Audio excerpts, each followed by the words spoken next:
La primera pregunta hoy es una pregunta, parte de la discusión de la semana pasada acerca de la conciencia. Así que la primera es de Madhav Mehta y estaba preguntando, dice Devandavat Pranam Guru Maharaj, si es que Vishai Asrai, si es que desaparece la diferencia entre Asrai y Vishai después de cierto tiempo, la diferencia entre Radha y Krishna también desaparece para las manjaris en el servicio a uno, ya que el servicio a uno se vuelve el No, I servicio a think otro. what Rupa Goswami is talking about, as I De lo que está mentioned hablando Rupa yesterday, Goswami y que in mencioné la semana love pasada there es is que en one. el amor So hay uno, there is no other. así But there que is no a hay line, but otro. it's drawn Es una frase mía, pero to some extent. viene de cierta medida de Vishwanath Vishwanath Chakravarti Chakravarti Thakur. Thakur's book. I forget the name of it. Olvidé su libro, pero Anyway, it's uno de los libros de él, it's about Prem, and it's que a es very acerca de nice Prem, section. es una sección muy Radha, linda, Radharani more or less says, and those who say I love you don't understand donde, love, because in love there is no other. donde Radharani So that dice, speaks no about entiendes el amor porque en el amor no hay otro. the Entonces habla del non-duality bhakti y de la no of Gaudiya dualidad, Vaishnavism, del which, Gaudiya as I said, Vaishnavismo, I que believe como that he the dicho, creo que fue la it semana has three pasada, concepts of duality, tienes of estos non-duality, conceptos which are just very, very occidentales de limited. la dualidad, no, perdón, orientales de And la dualidad y no the different dualidad, schools of Vedanta, Vishishta Dvaita, Dvaita Dvaita, y las diferentes Shuddha Dvaita, escuelas, and Advaita, Achintya Dvaita Dvaita, Advaita, Advaita, and so Advaita, forth. Advaita, y They are all, todas ellas, well, Shuddha Dvaita is a form of non-duality. Vishishta Dvaita is a los partial form of pseudo-advaitas son una forma de no non-duality. dualidad. The Achintya Beta Beta or Dvaita En la Dvaita Chintya form of Veda Veda Vaishnavism is considered more o el Advaita, by its own founders to perdón, be a school of non-duality, where the Shakti el and the Shakti Shaktiman y are Shaktiman en estas escuelas interpenetrating realities. son en realidades interpenetrantes, To try to put it in English. tratando de So ponerlo en inglés. this just doesn't fit into your really like Así que kind of esto static no, non-duality, no calza en dualism, este non-dualism tipo de of the no West, dualidad and estática, este dualismo y no so typically dualismo en el occidente.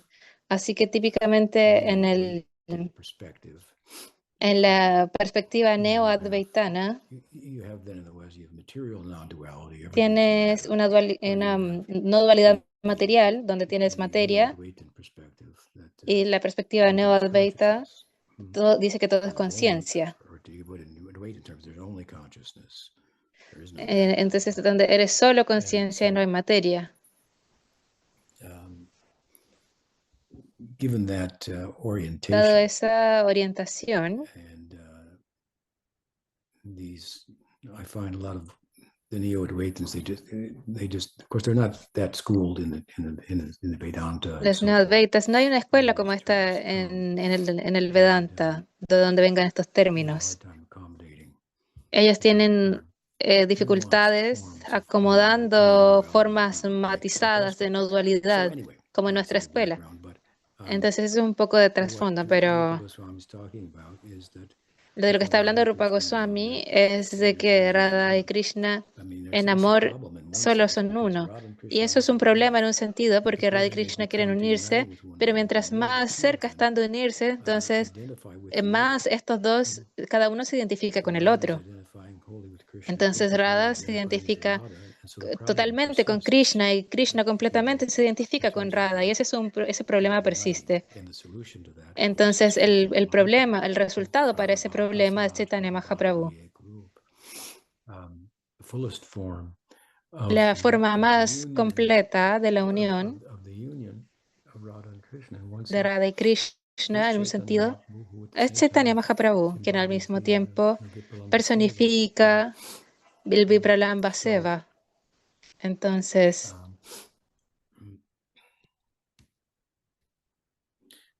the question is, la the pregunta es, handmaidens of Radha, las they sirvientas de try to Radha assist ellas intentan servir a Radha y Krishna en unificarlos en el contexto particular de identificarse a sí mismas como sirvientas de Radha y tomando su lado.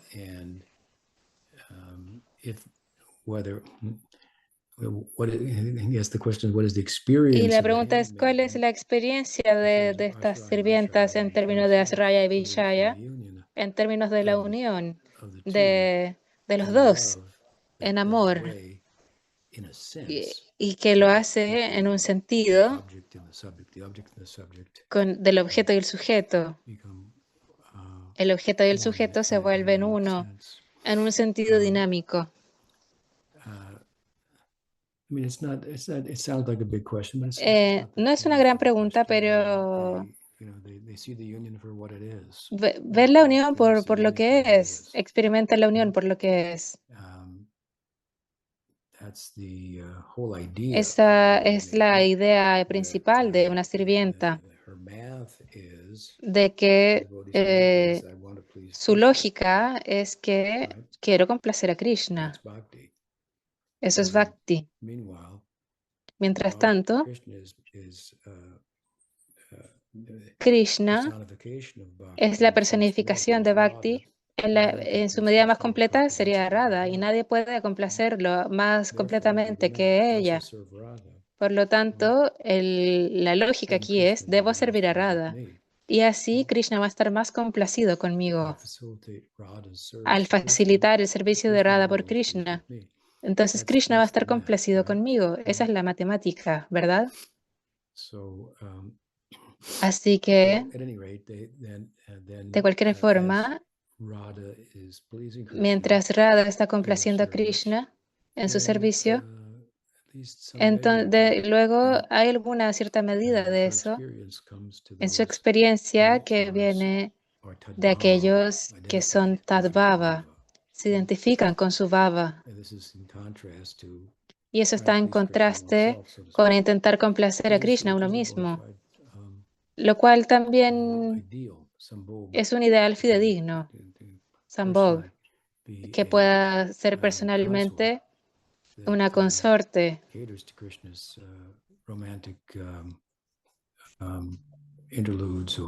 que facilita los interludios románticos de Krishna.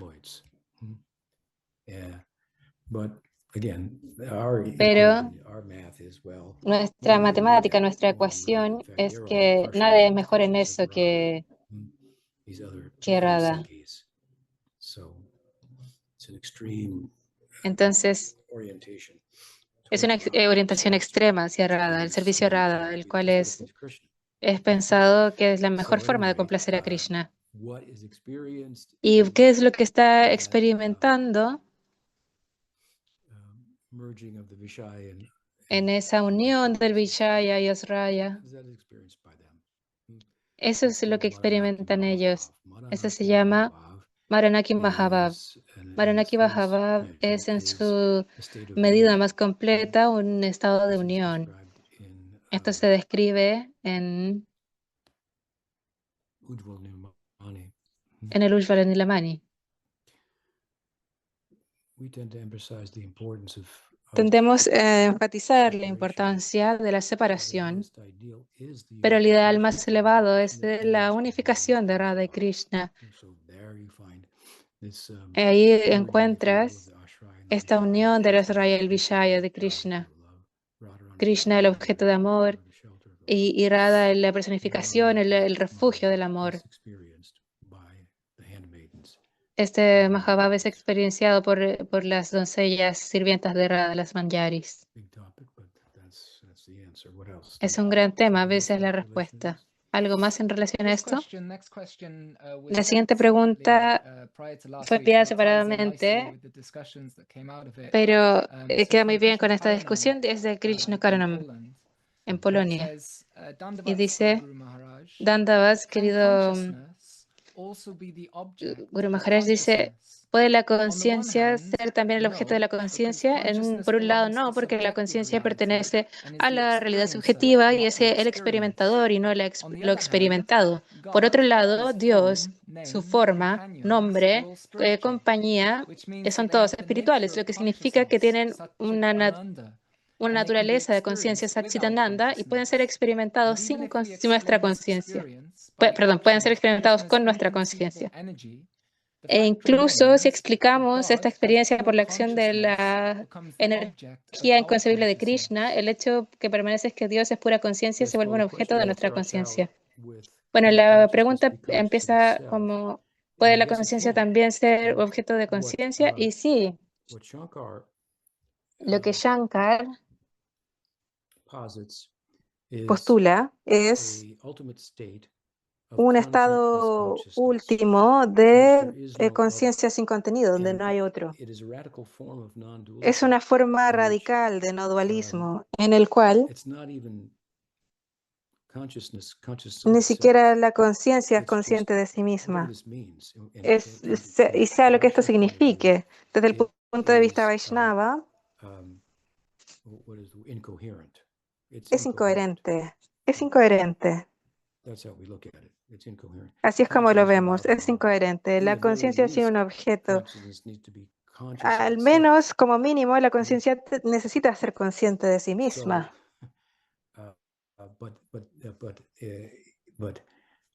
Pero incluso eso es considerado que contradice la no dualidad de Advaita. Entonces es solo conciencia sin contenido. Eso se compara como con estar bajo anestesia o en un sueño profundo. Puede que fallezcas, pero por lo tanto lo llamamos en el Gaudiya Vaishnavismo, es una idea de suicidio espiritual. Lo llamamos Sayuya Mukti, suicidio espiritual. Y Sayuya Mukti es algo que suena como lo que está hablando Shankar, pero es diferente de esto, porque Shankar dice que no hay jiva, la jiva es una ilusión, la individualidad es una ilusión. No hay otro, hay Brahman. Brahman solo existe, es conocimiento, es existencia, es bienaventuranza. No está experimentándola porque eso sería dualidad, experimentar algo. Entonces, esto es muy radical y muy incoherente como idea, desde nuestra perspectiva. Y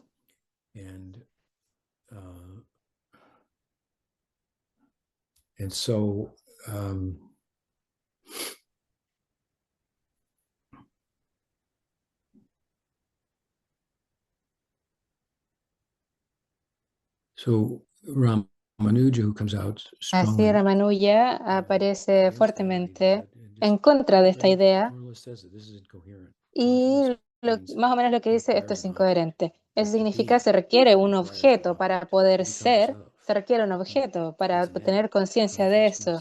Es un hecho, un acto, la conciencia es un acto.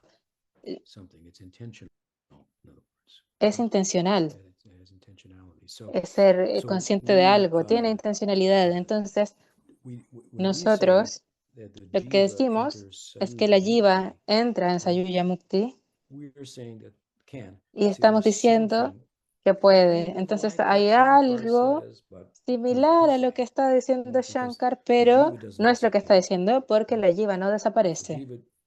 La jiva es eterna. Es una sustancia eterna, una entidad. Entonces podemos identificarlo con Brahman. Pero incluso esa identificación con Brahman sería lo que constituiría es la realización de la jiva y de su Gyan Swarup, lo que significa conciencia de sí misma. Creo que he mencionado esto la semana pasada. significa que el ser es el objeto y el sujeto al mismo tiempo, que es la pregunta con la que comenzaste. El ser es el objeto y el ser es el sujeto, la conciencia que está consciente de que existe, la conciencia de que existo. Y la identificación con Brahman, uno puede decir yo soy Brahman, pero es verdad solo en un sentido cualificativo, no en un sentido completo. Entonces esa es la diferencia en el Gaudiya Vaishnavismo, por ejemplo, con Sayuja Mukti, como una posibilidad que se rechaza diciendo que es indeseable. ¿Qué hablar de lo que está diciendo Shankar, diciendo que es totalmente fantasía? Eso no puede ser así. La jiva no es una con Brahman en todos los sentidos. Se puede identificar con Brahman, tiene un aspecto, una dimensión de su ser que es similar a Brahman, la cual es la conciencia de sí mismo, la conciencia propia de sí mismo. Entonces, cuando alguien de nuestros acharyas dice que la dicha de la jiva es pequeña y la de Bhagavan es grande, se están refiriendo a esta cualidad del ser. Esta dimensión del ser es Gyan Swarup, no sus cualidades relacionales.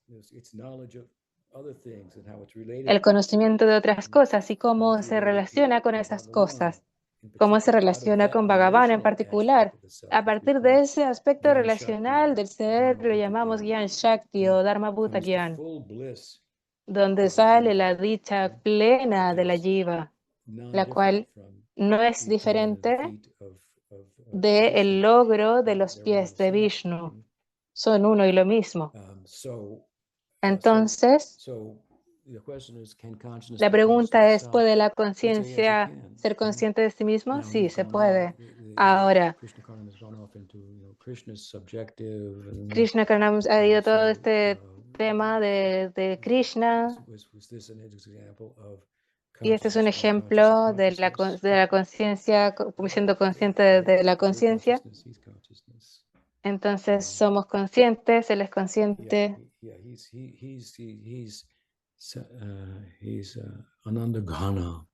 Él es Ananda Gana, la dicha condensada, una forma condensada. Podemos ser conscientes de Krishna y podemos ser conscientes de nosotros mismos. La conciencia puede estar consciente de la conciencia. Pero Shankar le da unos matices a la dualidad, que está totalmente radical, un no dualismo totalmente radical. Dice que la conciencia es solo conciencia. No hay nada de lo que ser consciente. No hay experiencia. Y mientras tú más hablas de esto realísticamente, más indeseable se vuelve. Especialmente cuando tienes conocimiento del Vaishnava Vedanta, de la sensibilidad que corresponde con nosotros. Entonces dice que es una ilusión. ¿Qué es una ilusión, Brahman? ¿Es una ilusión? No tiene sentido. Podría ser un rayo del sol de Brahman, eso es ilusión. Una analogía, puede estar cubierto este rayo, pero no se puede cubrir el sol. Él sigue brillando. Entonces esta es la sensibilidad. Y es muy interesante lo que está pasando históricamente, porque pensaba esta mañana que nosotros podemos retroceder hasta un pasado antiguo y decir, el Buda es un avatar de Vishnu con un propósito particular y Shankar estaba ahí por ese propósito. Ramanuja también vino por un propósito y lleva a nuestro Yuga Avatar, Chaitanya Mahaprabhu, que aparece también. Entonces Buda apareció para descartar esta mala representación de los textos sagrados, lo que tenía un foco en logros materiales a través de sacrificios animales y todo eso.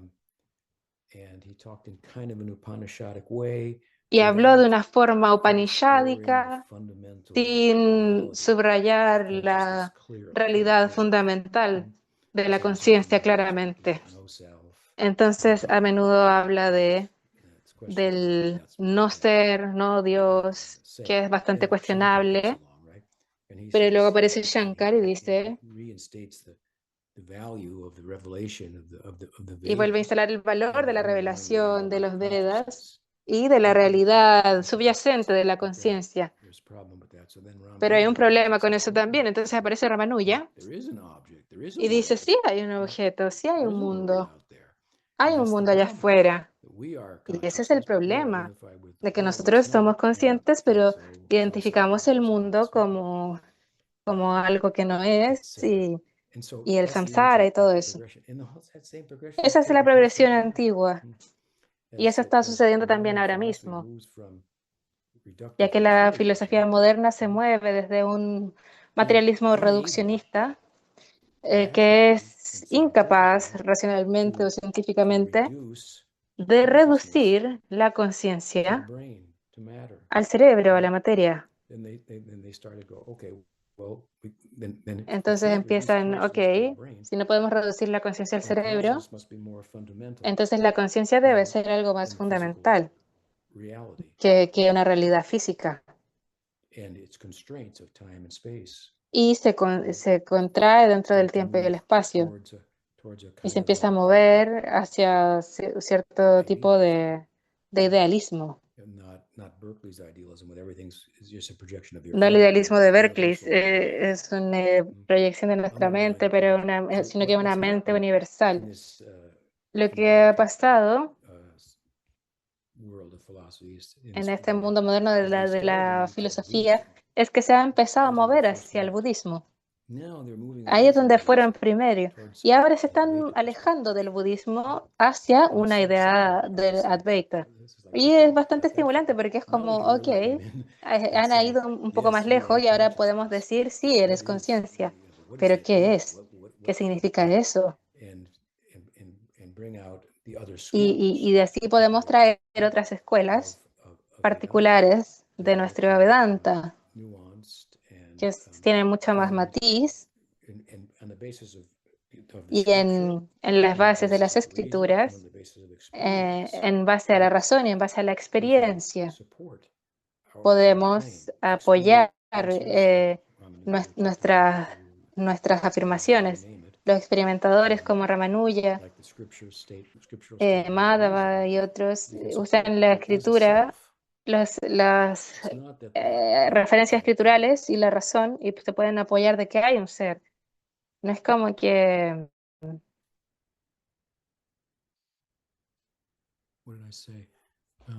¿Qué fue lo que dije?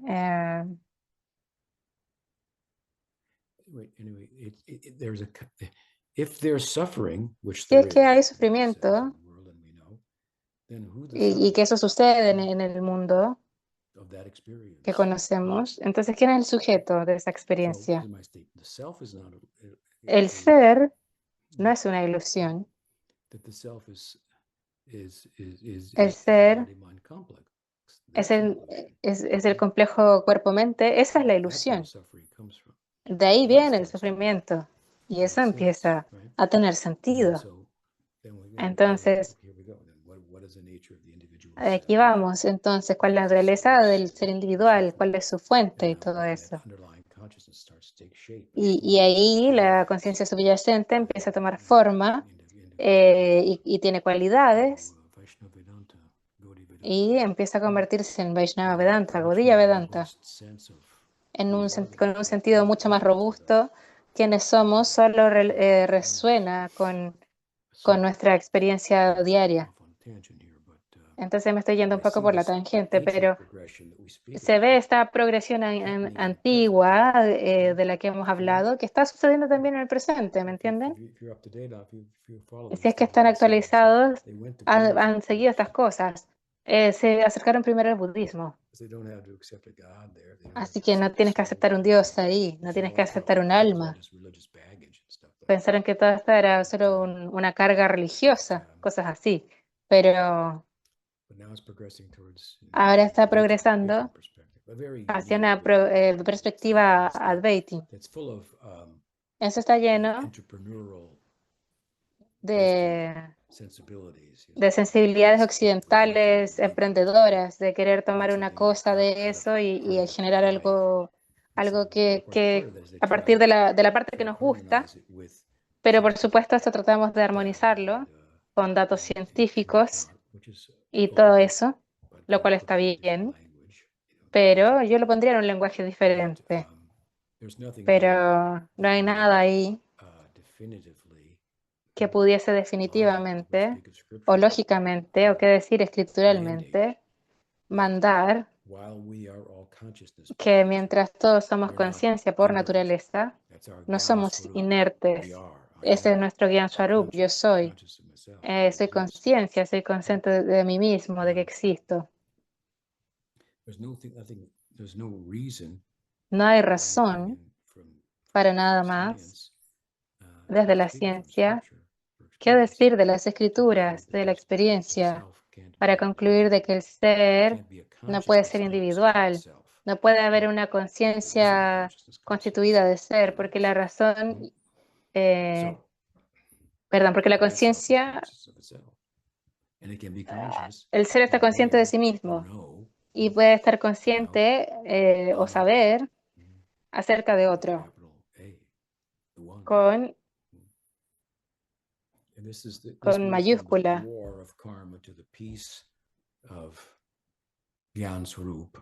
Y esta es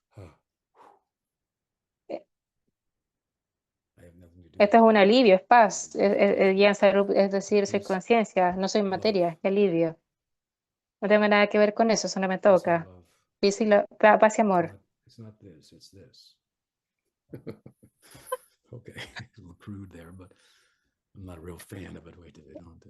Bueno, yo no soy tan fan del Advaita Vedanta, por eso viste esos gestos. ¿Qué más? Someone has a follow-up? ¿Alguien tiene una pregunta?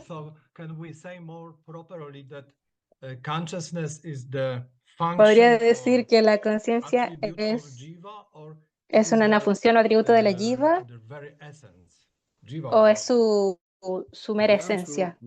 Gyan Swarup es la propia esencia, es esencialmente conciencia. Y tiene un atributo, pero la conciencia significa conocimiento, es Gyan Swarup.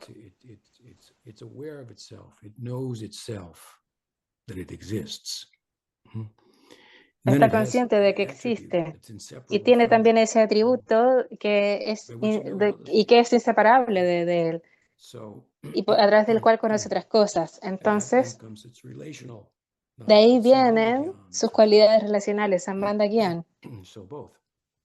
Entonces, ambos. Este último es un atributo del primero. El primero es aquel que el sujeto consciente, que es atributo de la conciencia, se revela cosas.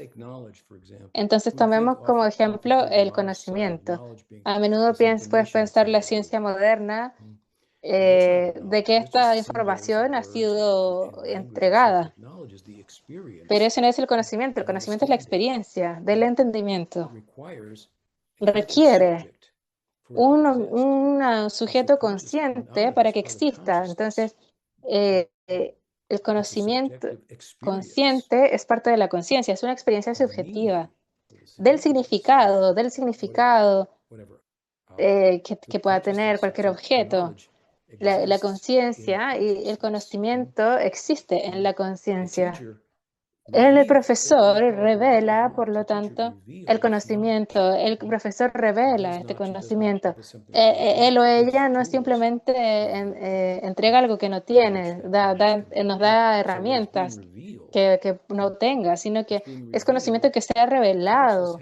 Y lo que se ha revelado es que la conciencia tiene una cualidad en sí misma que revela el conocimiento de sí mismo. Esa es la conciencia subjetiva.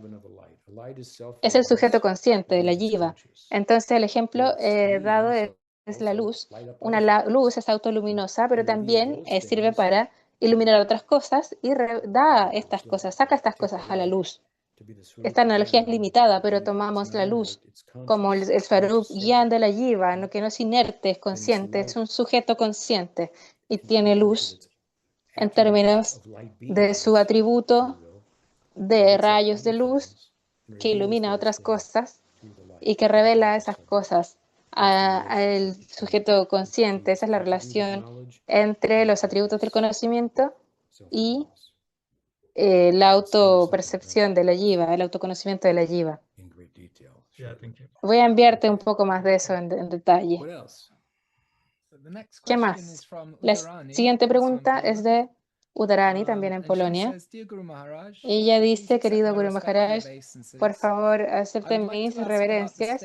Quisiera preguntar acerca de la etapa de Kanishta Kanishta. Si es que la etapa Kanishta Madhyam corresponde a Nishta, ¿cómo podemos reconocer crecimiento espiritual en el estado de Kanishta Kanishta? ¿Hay un estado inicial que podamos tener estos niveles graduales? Hay tres estados básicos, etapas básicas de elegibilidad en la realización, neófito, intermedio y superlativo, o Kanishta, Madhyam y Uttam, y puede ser explicado con más matices que el blanco y el negro. Entonces está Kanishta Kanishta, Madhyam Kanishta, Uttam Kanishta, Kanishta Madhyam. Y lo que estás preguntando es si el Kanishta Madhyam corresponde con Nishta. Eso está mal, no lo es.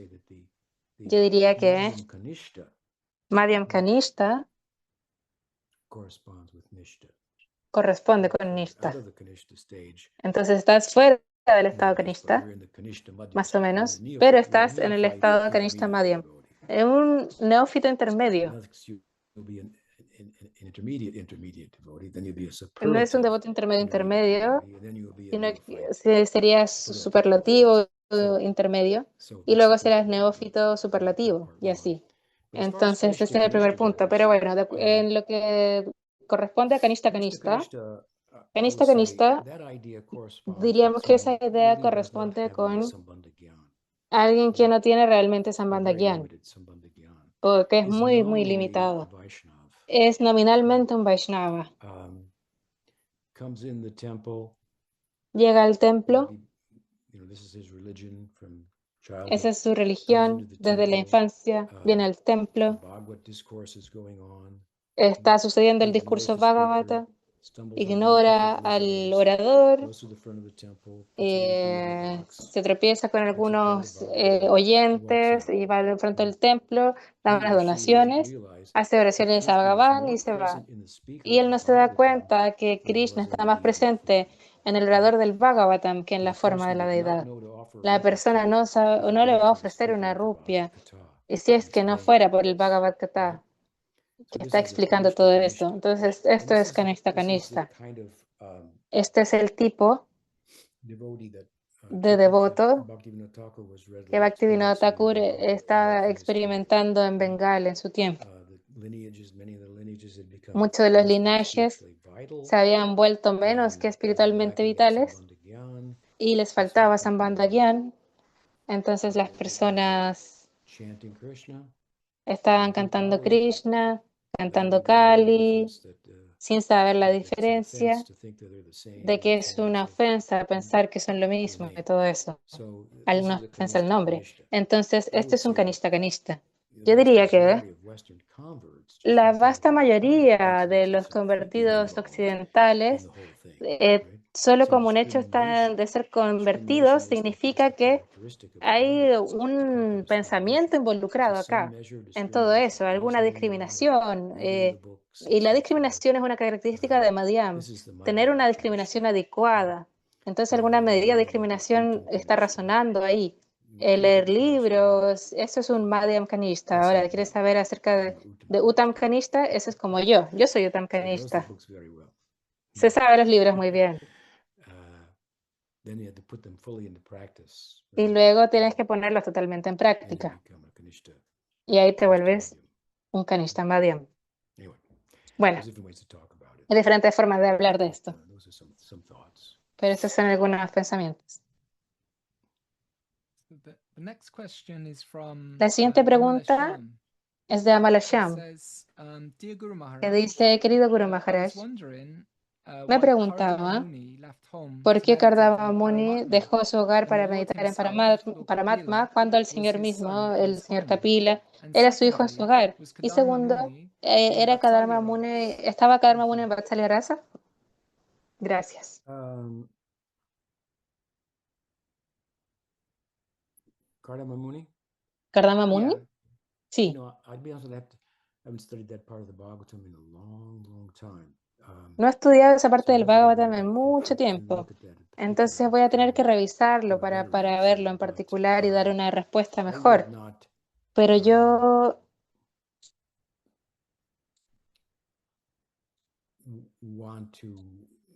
no quiero darle peso a la realización de Kardama Muni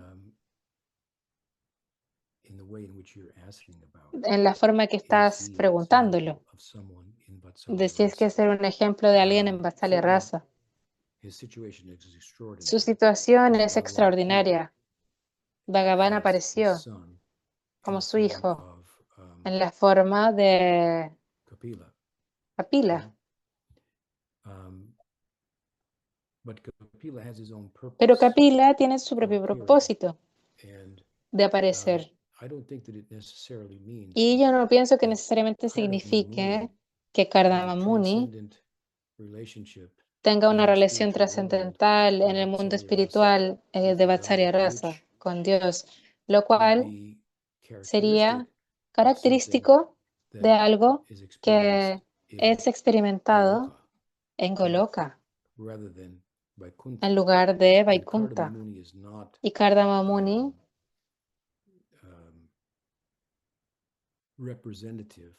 no es representativo de un habitante de Goloka. Así que en Vaikunta, por ejemplo, Narayan no tiene un padre o una madre. Sin embargo, hay avataras de Narayan, como Kapila, como Vamana, y así, que tienen madres.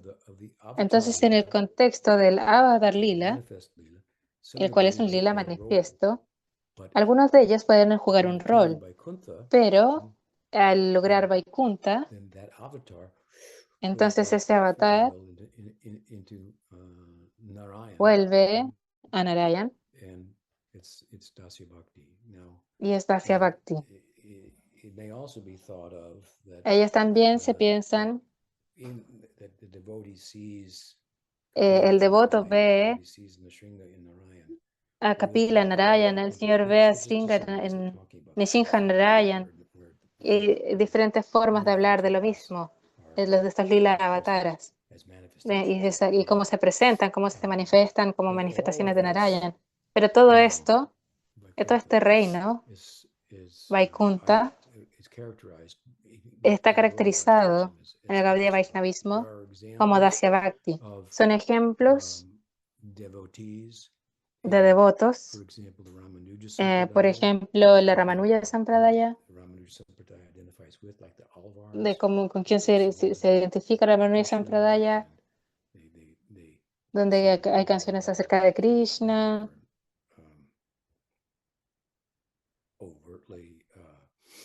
y aparentemente podría ser incluso algo romántico, pero no quisiera hablar acerca del tipo, de la posibilidad tipo Suaquilla de Dwarka, pero eso es Goloka, no es Vaikunta.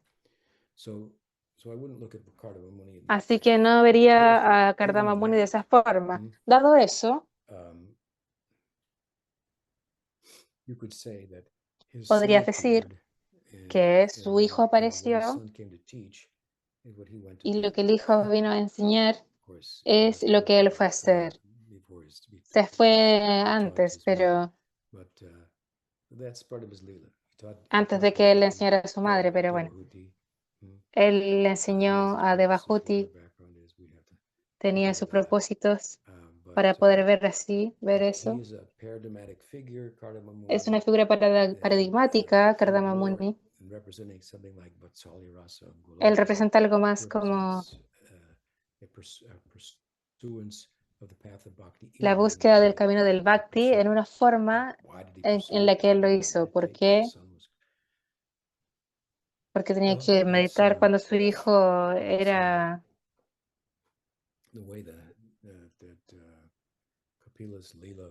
Esa es la forma del lila de Kapila, cómo se desenvolvió ese lila. Y algunas veces la mamá tiene la razón, más que el padre. ¿Quién era el hijo, en cierta medida?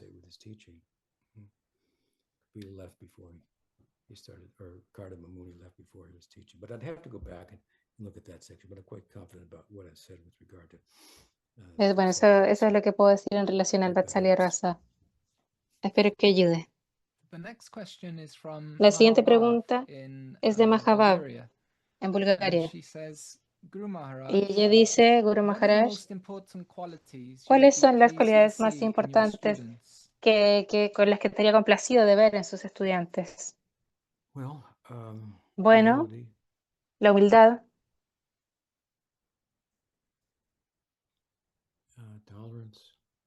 tolerancia, respeto hacia los otros, no esperar nada para uno mismo. Esas son cualidades que han sido enfatizadas por Chaitanya Mahaprabhu. Pero también, además de eso,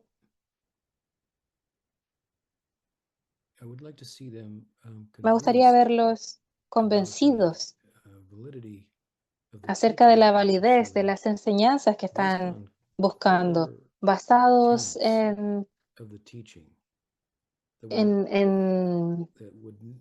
las enseñanzas centrales y que no pueda permitirles descarrilarse en su práctica.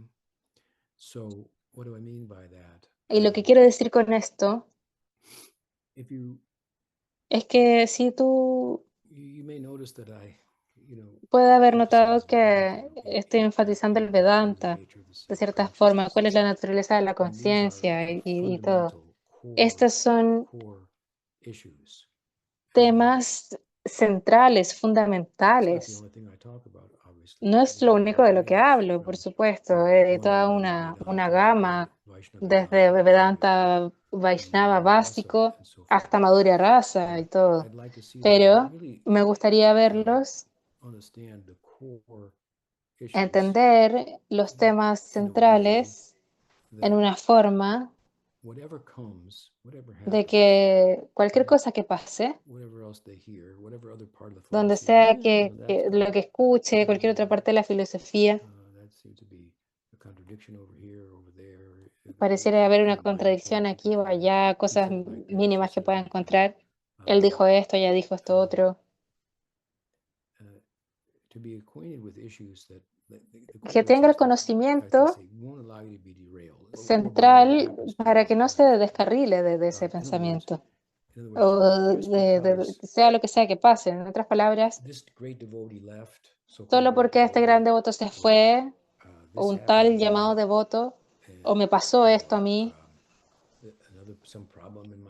o hubo un problema en mi vida, las respuestas van a satisfacer a todos los intelectos. Desde ese punto de vista, no dejamos que eso nos moleste, eso no cambia el hecho de que tú no eres el cuerpo. Esto es lo más básico. Lo he explicado en muchas formas diferentes a Prabhupada debido a su tiempo.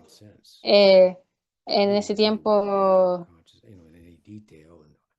tenía sentido, ¿no? Nunca habló más de la naturaleza de la conciencia en mucho detalle, explicando la conciencia, el fenómeno del cerebro y esas cosas. Yo no espero que mis estudiantes entiendan todas esas cosas en mucho detalle, sino que puedan estar enraizados en estas ideas centrales del Vaishnava Vedanta. Y en ese orden de cosas no importa lo que haya pasado ayer, sino que ahora estoy pensando que yo soy el cuerpo. ¿Eso cambió? No, eso no ha cambiado. Pasó esto, pasó eso otro, lo entiendo. Y mi Guru Maharaj me ha explicado muchas veces. Entonces estoy convencido acerca de esto. Esta es mi convicción. Y puedo tener cierta experiencia, o tal vez no tanto intelectualmente, pero tengo eso fijo y no importa. Sea lo que pase, eso no va a cambiar. Así que no me puedo descarrilar de mi práctica. Estoy hablando de tener conocimiento de temas filosóficos centrales que te sitúan, te aferran a una orientación espiritual genuina para vivir esa voluntad, cuya inteligencia está centrada en eso, cuya mente y sentidos y de todo lo que en el mundo pueda descarrilarlos, no va a ser capaz de hacerlo, porque simplemente no van a tener sentido. Entonces significa que yo soy el cuerpo, eso no tiene ningún sentido. Así que estoy tratando de decir eso. Espero que tenga sentido para ti. Entonces, quiero verlos muy aferrados a eso, de que no te puedas descarrilar de eso, por así decirlo, que haya muchos argumentos por ahí hoy en día, mucha exposición a información y, y que no había de esto cuando yo era joven. Solo aprendíamos de Prabhupada, no escuchábamos contraargumentos. Pero hoy en día sí los hay, a la idea de que no eres el cuerpo, por ejemplo. Esa es una de las cosas que se me viene a la mente. Y luego, por supuesto, Gurunishta, apego al guru, fe en el guru, tener una noción, una idea, un entendimiento central de que no hay forma en la que Krishna haya venido de una forma más completa y que tenga la forma de nuestro guru. Por lo tanto, nuestra atención debe estar ahí. Estas son cosas en nuestra propia vida de que están en su lugar y quiero verlas. Y ha funcionado muy bien para mí. Así que me gustaría ver eso en mis discípulos también. Esas son algunas cosas. Una pregunta interesante. Eso es lo que se me viene en la mente ahora. Gracias, Guru Maharaj. También puedo entender. Una cosa es tener gurunista y otra cosa es tener apego a alguien que sí lo tiene. Yo podría decir, Guru Maharaj entiende estas cosas y estoy convencido de eso. Ok, suficientemente bueno. Hay dos Bhagavatas, ¿verdad? Un Bhagavata es el que entiende la teoría del Bhagavata y otra es servir a la persona Bhagavata. Entonces esta última también funciona muy bien. ¿Qué más? La siguiente pregunta también es de Bulgaria, de Rama Kelly. Y ella dice, mis amorosas reverencias, Guru Maharaj, mi pregunta concierne al proceso de Sharanagati, ya que entiendo que este proceso involucra un aspecto interno y externo. Internamente, he realizado la tendencia de controlar los resultados y colocar mi confianza en Krishna, confiando en que Él va a proveer lo que sea necesario. Externamente, al mismo tiempo, he tomado pasos prácticos para mejorar mi vida y mi práctica espiritual. Por ejemplo, he reconocido que si tengo un raya sota más excesivo interviniendo en mi servicio a Krishna, oro para poder confiar en que Él va a establecerme en una situación más sádvica en mi vida. Haciendo esto, naturalmente, dejo la ansiedad interna externamente también apoyo este proceso tomando acciones conscientes, tales como pedir su guía, buscar ayuda psicológica y reorganizar mis actividades diarias de forma que pueda estar más balanceada y regulada. ¿Es esto entendimiento y un acercamiento al proceso de Saranagati de forma correcta? Gracias. Es un gusto escuchar eso, sí lo es. Todos deberían oírlo de nuevo varias veces. Muy bien lo que ha dicho Ramakeli, ella es una gran estudiante, ella siempre hace buenas preguntas, tiene buenas reflexiones de las cuales busca confirmación y nos ofrece esa confirmación y ella debe estar feliz con esto. Y cuando tiene una corrección, ella lo corrige, entonces sigue su vida acordada. Este es un muy, muy buen ejemplo, Ramakeli. ¿Qué más? Siguiente pregunta. También es acerca de Saranagati, es de Braj Sundari. Y ella dice, me gustaría entender más cómo es que Sharanagati y Srada no es considerado un anga de Bhakti, mientras que siendo también la misma base de esto, de uno de los estados en el que se desenvuelve Bhakti. ¿No es considerado un anga del Bhakti, dijo? Sharanagati sí es considerado un anga del Bhakti. Rupa Goswami hace un listado donde Saranagati está dentro de sus 64, o no recuerdo cuántas angas del Bhakti da, 64 cualidades, no recuerdo si son también 64 angas, pero en una lista en el segundo capítulo de la primera sección, donde habla de las diferentes angas del Bhakti. Dicho eso, en nuestra Parivar, que viene de Bhaktivinoda ha tomado Sharanagati y lo enfatiza, ese Sharanagati. Bhaktivinoda busca la conexión entre el Gaudiya Vaishnavismo y la Ramanuja Sampradaya, y Jiva Goswami se refiere a esto en el Paramatma Sandarbha, Jiva Tattva. Y si es que puedes entender eso, lo que está enseñando Ramanuja, lo vas a encontrar en muchos, muchos lugares en los escritos de Bhaktivinoda. Y el Sharanagati es muy central en la Ramanuja Sampradaya. Entonces, ahí hay otro ejemplo. Él estudió tanto a los santos Gaudillas y a los santos de la Ramanuja Sampradaya en Jagannath Puri, donde describe su propia su biografía con Lalita Prasad, uno de sus hijos. Entonces, y en la Ramanuja Sampradaya hay dos formas en las que uno logra Vaikunta, a través de Bhakti Yoga o a través de Sharanagati. Entonces, ellos lo ven de una forma un poco diferente. Bhakti Yoga, Bhakti, en la Ramanuja Sampradaya, es un tipo especial de conocimiento. No estamos en desacuerdo de que Bhakti es un tipo especial de conocimiento. De hecho, decimos que es el fin del conocimiento.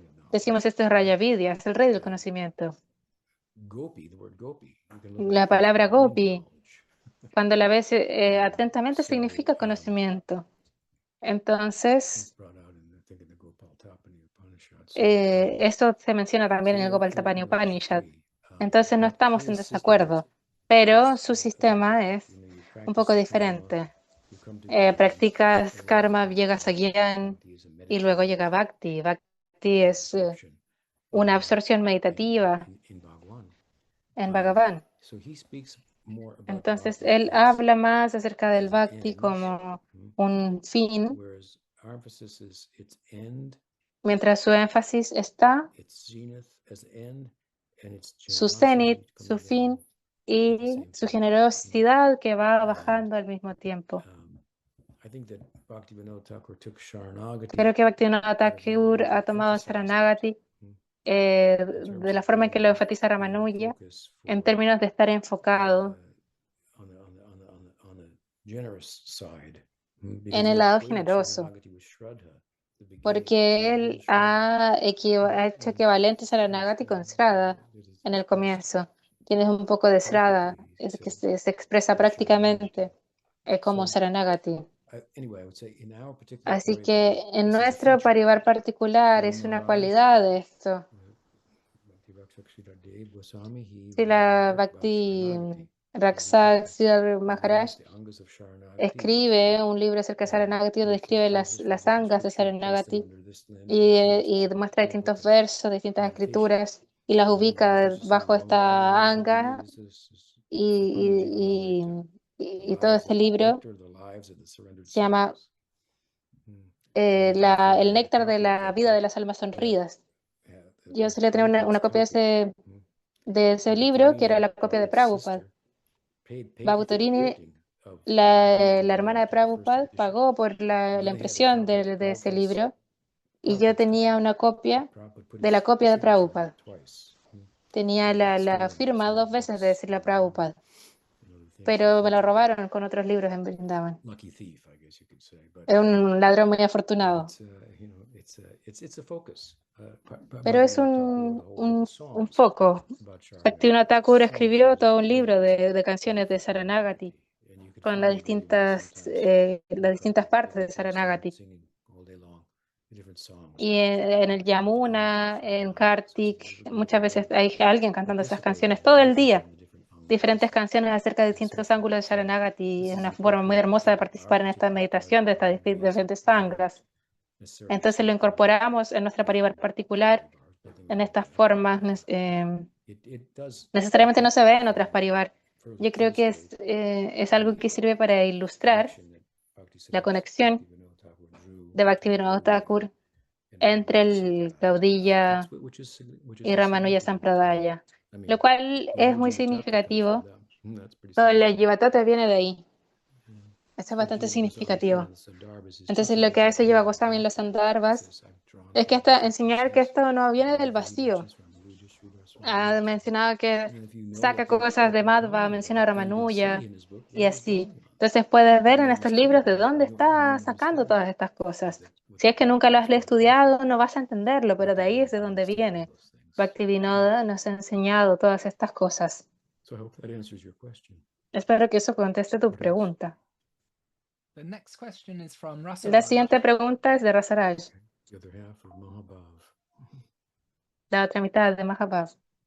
Hare Krishna Guru Maharaj, dear devotees. Hare Krishna Guru Maharaj, queridos devotos, ¿me oyen? Thank you. I have a question. Tengo una pregunta. I saw one citation Tengo una cita de una de sus clases en internet que dice que si es que acepta su situación y la entiendes por la que es, no hay ningún problema. No hay problema, solo oportunidad de servicio. Y en un sentido como de cuando usted fue baneado de distribuir libros, empezó a escribir. Entonces eso aumenta. Entonces, pero para las personas canistas como yo, con problemas de la vida diaria, ¿cómo podemos aplicar esto en un sentido de que pueda ser contestado en una práctica de tolerancia y humildad? Sí, depende, no puedo darte una respuesta para todas las circunstancias, pero el mundo nos provee oportunidades para desarrollar tolerancia y bueno, siempre buscamos, como se dice en inglés, el lado positivo. Y bueno, el aprendizaje por sí solo puede ser un poco doloroso, pero la recompensa de este entendimiento que podemos incorporar en nuestra vida y en nuestra práctica resulta a la larga ser un beneficio, es una oportunidad de servicio para crecer, ¿cierto? Entonces eso es lo que estamos tratando de hacer aquí, crecer. Y pienso sin ninguna oposición, que es un ímpetu para crecer también. Entonces hay una afirmación acá en el Bhagavatam que nos recuerda en relación a esto, y es de la oración de Rama.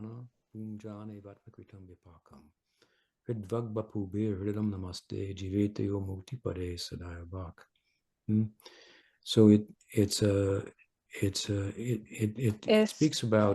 esto nos habla de la idea de convertir la adversidad en algo positivo.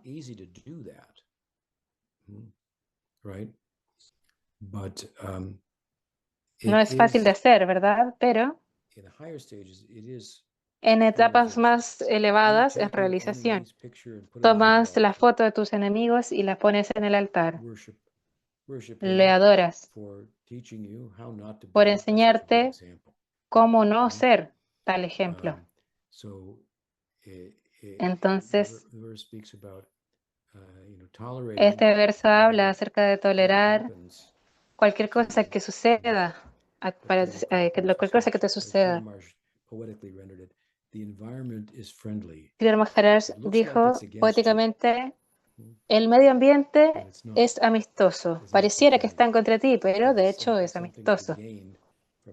Hay algo que ganar de esta adversidad que podemos encontrarnos y en esta posición y todo eso. Y pues empezamos a ver el mundo en una forma en la que gradualmente va a haber una realización y hemos podido orientarnos a nosotros mismos de forma adecuada. Y encontramos que la oposición era yo, fui yo, y mi ángulo de visión era el problema. Dios mío, Dios no es mi enemigo, él es mi ángulo de visión. Entonces este es el servicio, cambiar tu ángulo de visión. Una vez Guru Maharaj, Sri Maharaj me preguntó, uno de los devotos le preguntó qué servicio puedo hacer. Y Sri Maharaj le dijo, trata de cambiar tu ángulo de visión. Y eso, ok, ¿qué significa eso? ¿De qué está hablando acá? Y yo, ¿quién está ahí en tu lado derecho? Es mi hija Cristina. Ya se arrancó. Muy bien. Ella no quiere ninguna fama. Ella no se está enseñando, ella no quiere ser famosa. ¿Quién no quiere recibir respeto de otros? Bueno, espero que eso ayude. Muchas gracias. Se nos acabó el tiempo. Muchas gracias por estar aquí. Aprecio sus preguntas. Espero estar con ustedes la próxima semana acá desde Madhuban. Gaura Premanandi, Haripol. Srila Guru Maharaj ki jai. Muchas gracias a todos por sus preguntas. Nos quedamos sin preguntas para la próxima semana, así que háganos saber si tienen preguntas para agregarlas a la lista. Que tengan un lindo viaje hacia el próximo año. Nos vemos la próxima semana.